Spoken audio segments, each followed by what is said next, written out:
आज के हम वीडियो में बात करने वाले हैं issue of share for other than cash की, कि issue of share for other than cash का मतलब होता क्या है, किस तरह से हम इसको सॉल्व करते हैं। अभी तक हमने पिछली वीडियोस में हमने बात कर ली है इशू ऑफ शेयर्स किस चीज़ के लिए, फॉर कैश के लिए, और हमने इसी के अंदर बात कर ली थी ओवर सब्सक्रिप्शन के बारे में। ठीक है ना। मैं क्या बोल रहा था कि जब हमारी एक कंपनी पब्लिक को शेयर्स देती है, पब्लिक को क्या देती है, शेयर्स देती है, और पब्लिक उसके बदले में क्या दे, कंपनी को रुपए दे, कैश दे, तब उसको हम नाम दे रहे थे issue of share for cash. ठीक है ना। और अभी हम बात करने वाले हैं कि issue of share other than cash, कि जब पब्लिक को शेयर्स तो मिले पर शेयर्स उसके बदले में क्या ना दे, कैश ना दे, तो उस केस को हम क्या नाम देते हैं, issue of share other than cash. कि कंपनी को क्या चीज़ नहीं मिल रही है, कंपनी को कैश नहीं मिल रहा है। इस बार कंपनी को कैश नहीं मिलेगा, इसके बदले में क्या कुछ असेट मिलेगी, या फिर कंपनी को कभी कभी क्या मिल जाता है, पूरा बिजनेस मिल जाता है।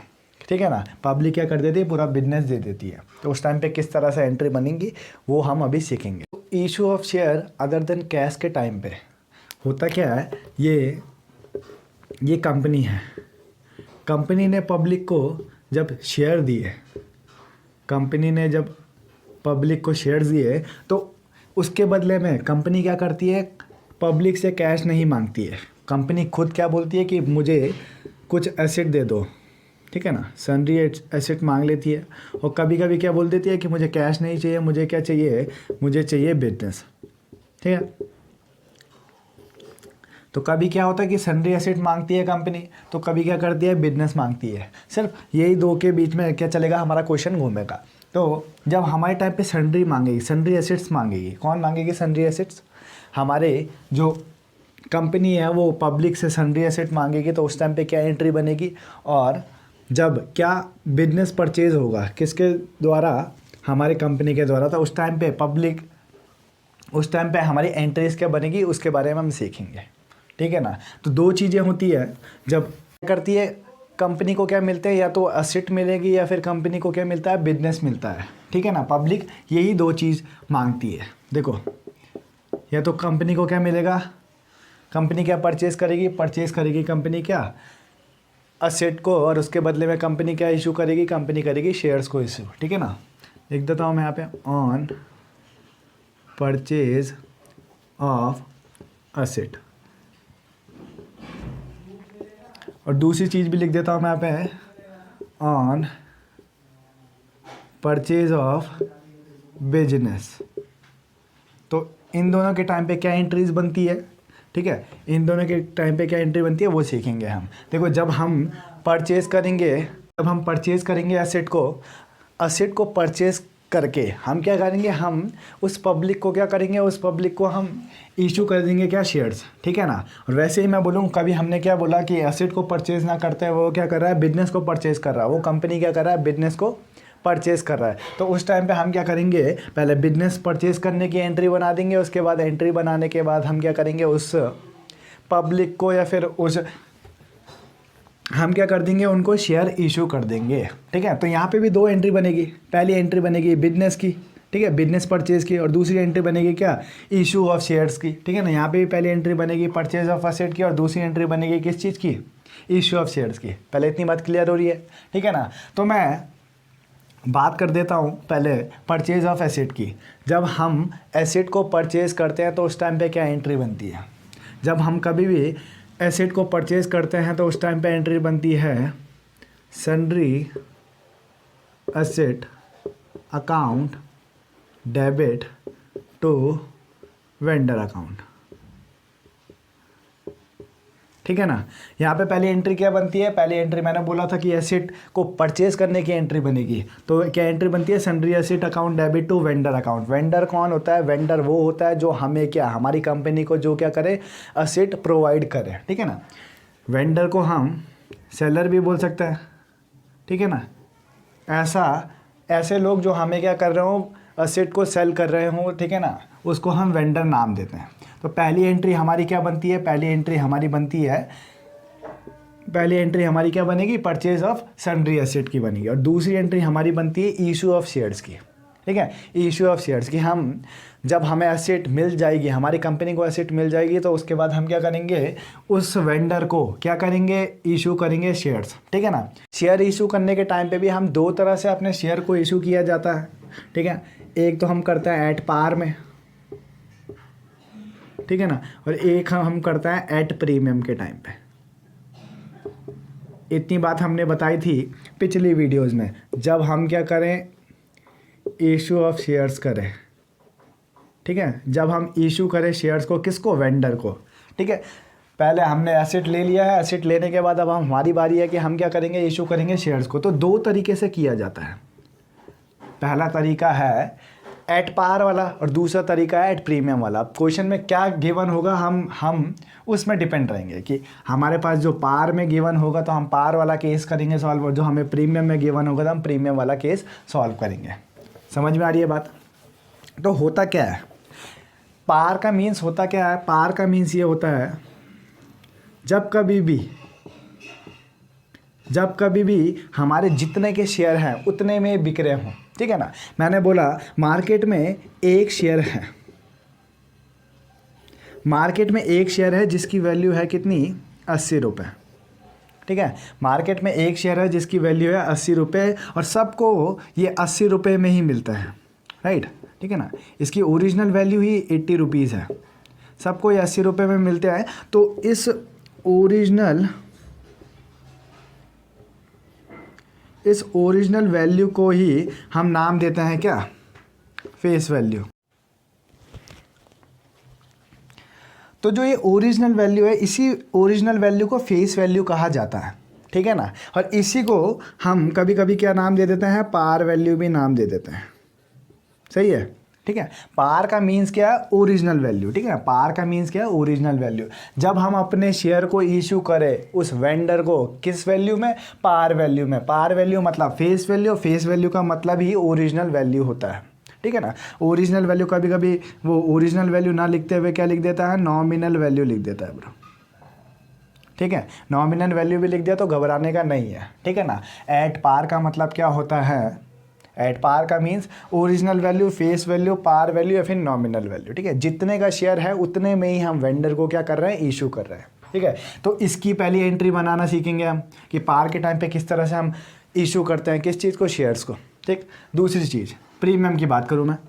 प्रीमियम का मतलब होता है जब हमारी फेस वैल्यू मतलब नॉमिनल वैल्यू, ओरिजिनल वैल्यू, जब फेस वैल्यू के साथ कुछ अमाउंट जोड़ के, कुछ प्रीमियम की अमाउंट जोड़ के हम इशू करें, किस चीज़ को, शेयर्स को इशू करें वेंडर को, तो उस टाइम पे हम नाम देते हैं एट प्रीमियम वाला केस। क्या इतनी बात क्लियर हो रही है। ठीक है ना। फेस वैल्यू के साथ कुछ प्रीमियम वैल्यू ऐड कर दी तो उसको हम नाम देते हैं क्या, प्रीमियम वाला केस नाम देते हैं। ठीक है। तो इस टाइम पे क्या एंट्री बनती है, इस टाइम पे हमारी क्या एंट्री बनती है वो सीखेंगे। पहला हमने क्या बोला कि हमने सबसे पहले एंट्री क्या बनानी है, परचेज़ की एंट्री बनानी है। परचेज़ की एंट्री बनानी है। परचेज़ की एंट्री बनाई, क्या परचेज़ किया हमने, एसेट परचेज़ किया। उसके बाद हमने एसेट परचेज़ कर दिया तो हमारी कंपनी अब क्या करेगी, इशू करेगी शेयर्स को। और शेयर इशू होते हैं दो तरीके से, एक पार में और एक प्रीमियम में। ठीक है ना। पार के टाइम पे क्या एंट्री बनेगी, प्रीमियम के टाइम पे क्या एंट्री बनेगी, वो अभी सीखते हैं हम। ठीक है। तो पार के टाइम पे मैं सेकंड एंट्री क्या बना रहा हूँ, सेकंड एंट्री में बना रहा हूँ इशू की। ठीक है ना। इसी जब हम बिजनेस को भी परचेज़ करेंगे, बिजनेस को परचेज़ करने के बाद भी हम इशू की एंट्री बनाएंगे। ठीक। तो हम अब पहले हमने सन्ड्री एसेट को परचेज़ कर लिया है। ठीक है ना, वेंडर से। अब वेंडर के साथ हम क्या करेंगे, वेंडर को हम इशू करेंगे क्या, वेंडर को इशू करेंगे हम क्या, शेयर्स इशू करेंगे। शेयर्स इशू करेंगे तो एट पार के टाइम पे क्या एंट्री बनती है वो मैं बना रहा हूँ। ठीक है ना। एट पार के टाइम पे हमारी एंट्री बनती है vendor account debit to share capital. ठीक है ना। Vendor account debit to share capital, जितना हम शेयर इशू कर रहे हैं उतना हम यहाँ पे लिख देंगे और बस ये एंट्री बनती है किस टाइम पे, एट पार के टाइम पे। वैसे ही मैं बात करूँ एट प्रीमियम, एट प्रीमियम के टाइम पे क्या एंट्री बनेगी, एट प्रीमियम के टाइम पे एंट्री बनती है vendor account debit to share capital. ठीक है, to SPR, security premium reserve, ठीक है ना। कैसे कैसे अमाउंट डालेंगे हम, यहाँ पे हम डालते हैं फेस वैल्यू, जितने शेयर्स होंगे उसके साथ हम फेस वैल्यू का मल्टीप्लाई करेंगे, ठीक है ना। और यहाँ पे हम प्रीमियम के अमाउंट के साथ मल्टीप्लाई करते हैं, ठीक है ना। और बाकी इन दोनों का ही जो अमाउंट होगी उसको हम यहाँ पे लिख देंगे और उसी को हम वेंडर अकाउंट में यहाँ पे लिख देंगे, ठीक है, डेबिट और क्रेडिट करके। पहले इतनी बात क्लियर हो रही है, आधी बात क्लियर हो चुकी है, तो मैं एक क्वेश्चन की तरफ बढ़ूँ, ठीक है ना। क्वेश्चन हम किस तरह से करेंगे, आज सिर्फ हम इस वीडियो में सिर्फ हम परचेज ऑफ एसेट के ही क्या करेंगे, क्वेश्चंस करेंगे, ठीक है ना। एट पार वाले भी और एक एट प्रीमियम वाले भी, ठीक। पहले आपको इतनी बात क्लियर हो चुकी है, इतनी बात क्लियर हो चुकी है, तो एक नोट, ठीक है ना, एक नोट हमें जब कभी जब हमें क्या चीज़ गिवन नहीं होगी, हमें नंबर ऑफ शेयर्स गिवन नहीं होंगे, नंबर ऑफ शेयर्स गिवन नहीं होंगे क्वेश्चन में, तो हम किस तरह से नंबर ऑफ शेयर्स फाइंड करेंगे, ठीक है ना। नंबर ऑफ शेयर्स जब क्वेश्चन में गिवन ना हो तो हम किस तरह से फाइंड करते हैं, नंबर ऑफ शेयर्स हम किस तरह से फाइंड करते हैं, कौन से वाले केस में, एट पार वाले केस में पहले, ठीक है, बात समझना, ठीक है। तो बाद में हम वर्किंग नोट बनाएंगे तो हमें ये चीज़ ध्यान में रखनी होगी, ठीक है। जब हम नंबर ऑफ शेयर्स फाइंड करते हैं एट पार वाले केस में, तो हम purchase consideration upon number upon issue price of shares करते हैं। क्या इतनी बात क्लियर है। एट पार वाले केस में जब हमें नंबर ऑफ शेयर्स निकालने हो, ठीक है ना, तो उस टाइम पे हम क्या करते हैं, purchase consideration upon issue price of shares. Issue of price का मतलब तुम्हें पता है, ठीक है ना। इशू ऑफ प्राइस का मतलब क्या होता है, जैसे मैंने बोला कि 1000 शेयर्स एट द रेट 10 रुपये ईच हो रहा है, तो बताओ इशू प्राइस कितना है, 10 रुपये है। 10 रुपये तो हम 10 रुपये लिख देंगे इशू प्राइस ऑफ शेयर्स में, ठीक है ना। परचेज कंसिडरेशन का मतलब क्या होता है, जब हम वेंडर से असेट खरीदते हैं उसके बदले में हमें कुछ पैसे चार्ज करने पड़ते हैं, ठीक है ना। उस टाइम पे हम कुछ क्या करते हैं, रुपए देते हैं, उस रुपए को ही परचेज कंसिडरेशन नाम दिया जाता है। इतनी बात क्लियर हो रही है, ठीक है ना। तो एट पार के टाइम पे ये एंट्री बनती है, मतलब ये एंट्री मतलब नंबर ऑफ शेयर्स हम इस तरह से निकालते हैं, ठीक है। तो note number 2 at premium,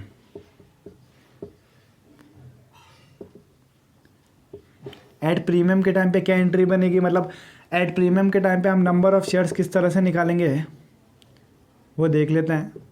number of shares हम किस तरह से निकालेंगे, हम लिखेंगे फिर से दोबारा से, purchase consideration upon issue price of shares plus premium amount, ठीक है ना। इशू प्राइस आपको पता है और प्रीमियम अमाउंट जितनी दे रखी होगी उसको हम लिख देंगे, प्रीमियम अमाउंट को भी ऐड कर देंगे इशू प्राइस के साथ। उसके बाद हम क्या कर देंगे, डिवाइड कर देंगे किससे, परचेज कंसिडरेशन से, ठीक है ना। परचेज कंसिडरेशन के साथ हम डिवाइड कर देंगे, ठीक। तो हमारा नंबर ऑफ शेयर्स निकल जाएगा किस टाइम पे, एट प्रीमियम वाले टाइम पे, ठीक है ना। इतनी बात जब क्लियर हो चुकी है, ठीक है ना, इतनी बात जब आपने कॉपी में नोट कर लिए, तो अब हम क्या करते हैं, अब 1-2 क्वेश्चन की तरफ बढ़ेंगे और उसमें हम सॉल्व करेंगे किस तरह से हम पार वाला और प्रीमियम वाला केस करते हैं, किस तरह से ऑन परचेज ऑफ एसेट की एंट्रीज बनती है, ठीक है ना। किस तरह से हम नंबर ऑफ शेयर्स निकालते हैं एट पार वाले केस में, किस तरह से हम नंबर ऑफ शेयर्स निकालते हैं एट प्रीमियम वाले केस में। समझ में आ रही है बात। तो क्वेश्चन में लिखा है N limited purchase machinery for ₹6 lakh from royal limited, payment is to be made by issue of equity share of ₹10 each. Calculate the number of shares to be issued to Royal Limited if shares are to be issued at par first case और at premium of 20% second case, ठीक है ना। तो हमें question में कहा है जो एन लिमिटेड है, एन लिमिटेड ने क्या किया, परचेज करी 6 लाख की मशीनरी, ठीक है। 6 लाख की मशीनरी परचेज करी किससे, रॉयल लिमिटेड से। जो रॉयल लिमिटेड है वो हमें क्या कर रहा है, सेल कर रहा है, क्या चीज़, मशीनरी। तो रॉयल लिमिटेड हमारा क्या हुआ, वेंडर हुआ, ठीक है ना। वेंडर और हमने मशीन को परचेज किया है तो क्या एंट्री बनेगी, देखिए सोल्यूशन लिख देता हूँ मैं। क्या एंट्री बनेगी यहाँ पे, पहले सबसे पहले हम क्या करेंगे, फॉर्मेट बनाएंगे, date particular LF ledger folio debit और क्रेडिट। समझ में आ रही है बात, ठीक है। तो सबसे पहले हम क्या करते हैं, परचेज की एंट्री बनाते हैं, ठीक है। परचेज की एंट्री के बाद हम इशू करते हैं उनको क्या, शेयर्स, ठीक है। तो हमें सबसे पहले एंट्री बनानी है परचेज की। हम बनाते क्या है, sundry asset account debit to vendor. हमने कौन सी एसेट खरीदी है, हमने खरीदी है मशीनरी, तो हम लिखेंगे machinery account debit to vendor लिखेंगे, पर वेंडर का नाम तो दे रखा है तो हम लिख देंगे रॉयल, ठीक है ना, रॉयल लिमिटेड। क्या इतनी बात क्लियर हो रही है, ठीक है ना, इतनी बात क्लियर हो रही है। और कितने की हमने मशीनरी खरीदी है, 6 लाख की मशीनरी खरीदी है, तो लिख दो 6 लाख और यहाँ पे भी लिख दो 6 लाख, ठीक है। तो हम नरेशन लिख देते हैं, बीइंग मशीनरी परचेज। इतनी बात क्लियर है। सबसे पहले हम एंट्री किस चीज़ की बनाते हैं, मशीनरी परचेज, मतलब एसेट परचेज की एंट्री बनाते हैं। दूसरी एंट्री में हम क्या करेंगे, दूसरी एंट्री में हम करेंगे कि इशू करेंगे हम किसको, शेयर्स को। और इशू करेंगे, यहाँ पे दोनों केस दे रखे हैं, पार वाले में भी और प्रीमियम वाले में। पार वाले में क्या करते हैं, प्रीमियम वाले में क्या करते हैं वो देखो, ठीक है ना। यहाँ पे मैं लिख देता हूँ एट पार वाला केस, जो कि हमारा केस नंबर 1 है, राइट, ठीक है। एट पार वाले केस में हम क्या करेंगे, एंट्री बनाएंगे क्या, vendor account debit to share capital, ठीक है। वेंडर का नाम दे रखा है तो मैं वेंडर का नाम ही लिख दूंगा royal limited account debit to share capital. क्या इतनी बात क्लियर हो रही है, ठीक है ना, इतनी बात क्लियर हो रही है। लिख देता है बीइंग शेयर्स इशू, ठीक है ना। अब यहाँ पे अमाउंट किस तरह से डालेंगे, हमें पता है, जो हमें क्वेश्चन में हमें सिर्फ और सिर्फ क्या दे रखा है, हमें क्वेश्चन में सिर्फ और सिर्फ परचेज कंसिडरेशन दे रखा है। परचेज कंसिडरेशन दे रखा है और हमें क्या निकालना है, नंबर ऑफ़ शेयर्स निकालने हैं। Number of shares at par के टाइम पे हम किस तरह से निकालते हैं, यहाँ पे लिख देते हैं नोट, एट पार के टाइम पे हम कैसे निकालते हैं, number of shares purchase consideration